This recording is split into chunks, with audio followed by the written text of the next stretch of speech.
Hi everyone, in this week tutorial I will show you how to unlock a secret element pack in Canva. It's super cute, aesthetic and perfect for your design. So let's get started. First just open your Canva and then open any designs that you're working on. And then next just tap on elements and then just search for this code. Just type this code and then after that just hit enter like this. Like this. And then you will instantly see a full collection of adorable kawaii dessert and cafe icons like this.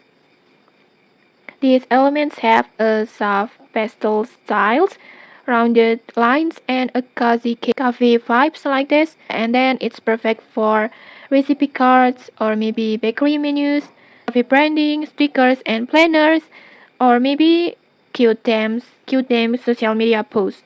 And okay, that's it. Just try this code and explore the icons and then make your designs even cuter. Okay, if you found this tutorial helpful, don't forget to like, comment, and subscribe for more tutorials. Thanks for watching and see you.